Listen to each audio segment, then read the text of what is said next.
ہم اپنے نبی پاک سے یوں پیار کریں گے،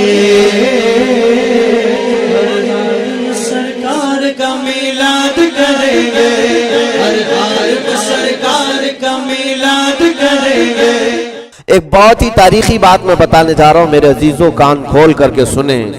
اب یہ میرا میسج جائے گا، کچھ لوگ تلملا اٹھیں گے، بوکھلائیں گے کہ تقریباً ہندوستان کے سارے شہریوں نے اس کو ایکسپٹ کیا۔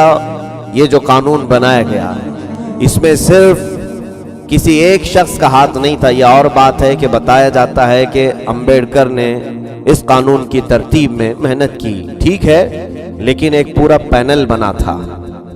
ایسا نہیں کہ تنہا ایک شخص نے، بلکہ ایک پوری لابی تھی جنہوں نے پورے اس چیز پر کام کیا، ترتیب دیا۔ ایک آدمی کا کام ہوتا بھی نہیں۔ بہرحال جب مرتب ہو گیا تو سارے دیش والوں کو بلا کر کے کہا گیا، اس وقت جو مسلمان تھے اس میں بڑے بڑے ہمارے علماء بھی تھے، اکابرین بھی تھے، اس وقت مسلمانوں کے لیے پرسنل لا بھی بنائے گئے کہ تمہارے مذہبی کچھ معاملات ہیں تو ان کے لیے الگ رکھا گیا۔ حتیٰ کہ آج بھی قانون کی تعلیم لینے والا جو بھی وکیل ہو، LLB کر رہا ہو، اچھی طرح سے جانتا ہے کہ لا جب پڑھایا جاتا ہے تو مسلمانوں کے لا الگ سے پڑھائے بھی جاتے ہیں، پھر اس میں حنفی شافعی کے بھی معاملات پڑھائے جاتے ہیں، اور پھر شیعہ ان کے لا الگ رکھے گئے۔ تو میرے عزیزو، یہ اتنی فلیکسیبلٹی تھی ہندوستان کے قوانین کے اندر، جس کی وجہ سے کبھی کسی نے اعتراض نہیں کیا تھا ان قوانین پر۔ 70 سالوں میں آپ دیکھیں مسلمانوں نے کبھی بھی سمویدھان کے خلاف یا قوانین کے خلاف آواز نہیں اٹھائی، ہمارے اکابرین سے لے کر اب تک۔ ہاں، جہاں کہیں ظلم ہوا ہے اس پر ضرور آواز اٹھائی گئی، لیکن جو ترتیب پا گئے تھے وہ قوانین سب کے لیے تھی۔ یہ بار بار میں ریپیٹ کر رہا ہوں کہ سارے لوگ اس کو ایکسپٹ کر چکے تھے سوائے ایک کمیونٹی کے۔ ہندوستان میں اس وقت سے آج تک ایک کمیونٹی نے اس ترتیب پائے ہوئے لا کو ایکسپٹ نہیں کیا تھا۔ وہ کمیونٹی تھی، وہ جماعت تھی RSS۔ ان کو اس وقت سے اعتراض ہے، انہوں نے کہا کہ یہ قوانین ہمارے حساب سے نہیں ہیں، ان کو جو قوانین چاہیے تھے وہ الگ، ایک ہی کمیونٹی کو۔ وہ کاسٹزم کے کھیل کھیلنا چاہتے تھے کہ وہ برہمن ہیں تو برہمن کو اعلیٰ ذات شمار کیا جائے، اس کے علاوہ جو دوسرے ان کے ہاں 4 طبقاتی فرق ہیں، انہوں نے یہ طبقاتی فرق رکھا ہے۔ اور مجھے یہ لگتا ہے کہ ہندوؤں نے بھی، عام ہندوؤں نے نہیں بلکہ انہی RSS کے لوگوں نے یہ طبقاتی فرق ان کے درمیان بانٹا ہے۔ ویش، چھتریہ اور درشت، یہ چیزیں انہوں نے رکھی ہیں اور کہا ہے کہ برہما سے برہمن اس کے سر سے بنے ہوئے ہیں، ویش اس کے سینے سے بنے ہوئے ہیں، چھتریہ اس کے بازوؤں سے بنے ہوئے ہیں، اور پھر درشت جو ہیں، شودر، یہ اس کے پیروں سے بنے ہوئے ہیں۔ تو دلت طبقہ جتنا بھی ہے، جس کو ہم SC ST کے اعتبار سے آج جانتے ہیں، ان کے متعلق انہی لوگوں کا کہنا یہ ہے کہ یہ پیروں سے بنے ہوئے لوگ ہیں، ان کو پیروں میں رہنے والے ہی کام کرنا چاہیے۔ جوتے کی سلائی کریں، کچرا جھاڑیں، نالیاں صاف کریں، لوگوں کے بال بنائیں، غلاظت اٹھائیں، یہ تمام کاموں کے لیے ان کو رکھنے پر یہ لوگوں نے مجبور کیا۔ 1-2 سال نہیں، سینکڑوں سال تک ان دلت لوگوں کے اوپر انہوں نے ظلم ڈھایا ہے، حتیٰ کہ ان کو کہیں تھوکنے کی بھی اجازت نہیں ہوتی تھی۔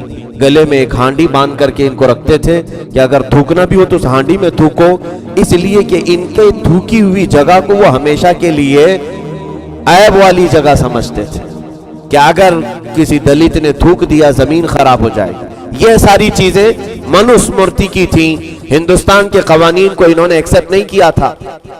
آج بھی یہ چاہتے ہیں کہ ہمارے قوانین لاگو کیے جائیں، ہمارے اپنے لا لاگو کیے جائیں۔ اس کے اعتبار سے ان کا کہنا یہ ہے کہ صرف اور صرف اعلیٰ پوسٹ جتنے بھی ہیں، مقامات جتنے بھی منصب ہیں، اس میں صرف اور صرف برہمن لوگ ہی آ سکتے ہیں، یعنی حکومت کرنے کا حق صرف ان لوگوں کو ہوگا۔ پرائم منسٹر سے لے کر MLA بننے تک کا حق صرف اور صرف انہی اعلیٰ ذات کے لوگوں کو ہوگا۔